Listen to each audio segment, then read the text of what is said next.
করছে। আরে মাওলানা তুমি জেনে রাখো 18 জিলহজ কি ঘটেছিল, 18 জিলহজ কি ঘটেছিল, তুমি ভালো করে হাদিস জানো যে বলো 18 জিলহজ কি ঘটেছিল। মাওলানা মুশকিল কুশা পাকের জন্মটা কোথায়? আল্লাহ পাক তাকে বড় করেছেন। জন্মের মালিক, মৃত্যুর মালিক কে? আল্লাহ পাক।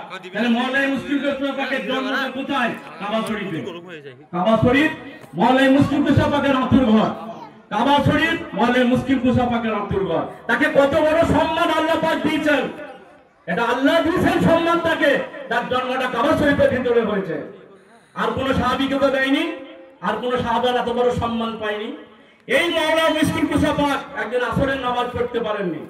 হুজুরে পাক সাল্লাল্লাহু আলাইহি সাল্লাম পাক একদিন ওনার কোলে মাথা দিয়ে শুয়ে পড়েছিলেন। আমার নবী মাওলানা মুশকিল কুশা পাকের কোলে মাথা দিয়ে শুয়ে পড়েছিলেন। উনি যখন আসরের রাত পার হয়ে গেলেন তখন হুজুর পাক সাল্লাল্লাহু আলাইহি সাল্লাম পাকে ঘুম ভেঙে গেল। উনি যখন ঘুম ভেঙে গেল তখন উনি বলছেন, এই আলী তুমি নামাজ পড়েছো, তুমি কাঁদছো কেন? তাহলে ইয়া মাওলা আমি এখন আসরে নামাজ পড়িনি, হ্যাঁ সূর্য ডুবে গেছে, আমার আসরের নামাজটা কাজা হয়ে গেল। আল্লাহ পাকের হুকুমে হুজুর পাক সাল্লাল্লাহু আলাইহি সাল্লাম পাক আল্লাহকে হুকুম করলেন, ইয়া আল্লাহ আমার আলী নামাজ পড়তে পারেনি, আলী নামাজ পড়েনি আসরের নামাজ। আল্লাহ পাক সঙ্গে সঙ্গে সূর্যকে তুলে দিলেন। হুজুরে পাক মাওলানা মুশকিল কুশা পাক হযরত আলী আলাইহিস সালাম পাক নামাজ পড়লেন। কে সম্মান দিল? আল্লাহ পাক সম্মান দিল। এ ভাই অন্য সাহাবীকে বড় করছো আর মাওলানা মুশকিল কুশা পাককে ছোট করছো। যাকে আল্লাহ পাক সম্মান দিয়েছেন, যাকে আল্লাহ পাক বড় করেছেন, তোমার মতন আমার মতন মানুষ অন্য সাহাবীকে বেশি বড় করো না।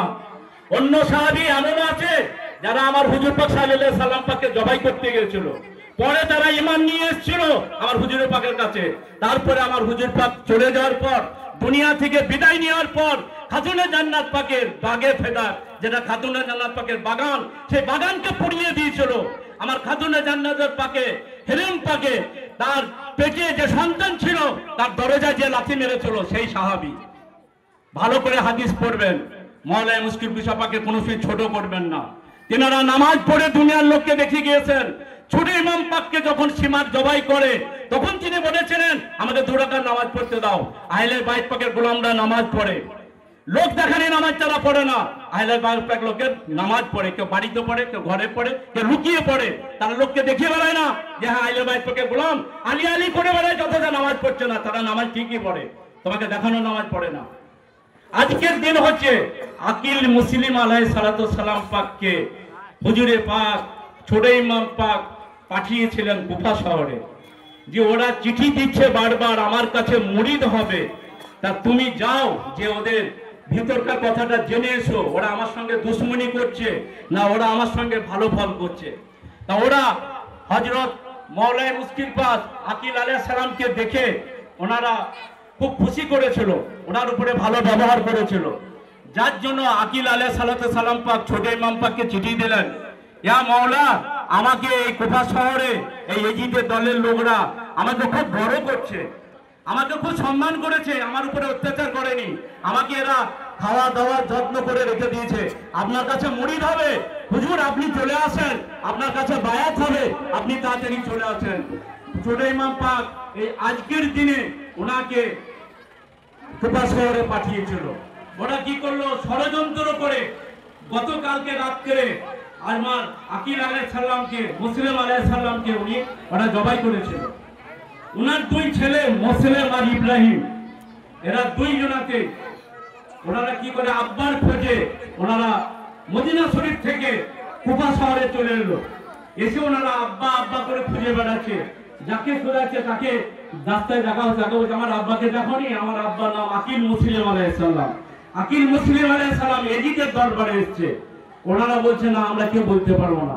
তখন ওনারা সন্ধ্যা হয়ে গেছে, নূরের তৈরি, তেনারা গিয়ে হাতে পায়ে যন্ত্রণা হচ্ছে, হাঁটতে হাঁটতে পায়ের তলায় কাঁটা ঢুকেছে, আর হাঁটতে পারছে না, পেটে খাবার নেই। তেনারা 2 ছোট বাচ্চা একটা পুকুরের ধারে একটা গাছের খোঁটরে লুকিয়ে আছে। সেই সময় হারেস পাপির বিবি, সে ইমানদার মেয়ে ছিল, সে তখন গিয়ে ওই পুকুরে পানি আনতে গেছে, সন্ধ্যা হয়ে গেছে। তা তখন দেখছেন গাছের নূর কোঠর থেকে 2 ছেলে নূরের চেহারা, তিনাদের ছায়া পড়ছে পানিতে। উনি যখন কলসি ভরে পানি তুলতে যাচ্ছেন তখন দেখছি সর্বনাশ, দুটো ছেলের চেহারা পানিতে ভাসছে। ইনারা কারা? ইনারা নিশ্চয় ওই নূরের বংশ। এনাদের এত নূর, এত চেহারা যে পুকুরের পানি পর্যন্ত আলো হয়ে গেছে। ওনারা কারা? এনারাকে ডেকেছে। আপনারা কাঁদে? আমরা আমার আব্বা মুসলিম আলী সালামকে খুঁজতে এসেছি, আমরা আলী মুসলিমের ছেলে। উনি তখন বলেন, আপনারা আমার ঘরে চলেন, আপনাকে আমি যত্ন করে রাখবো আমার ঘরে। তখন দুই ভাই ওনার ঘরে গিয়েছে। হারেস পাতির বিবি ওনাকে, দুই ভাইকে খাতির যত্ন করে উপরে শুতে দিয়েছে। হারেস পাতিকে এজিদের ঘোষণা হয়েছে যে আকিল মুসলিমের দুই ছেলেকে যে জবাই করে তার মাথা আনতে পারবে, আমি তাকে এত লক্ষ টাকা পুরস্কার দেবো, এজিদ ঘোষণা করেছে।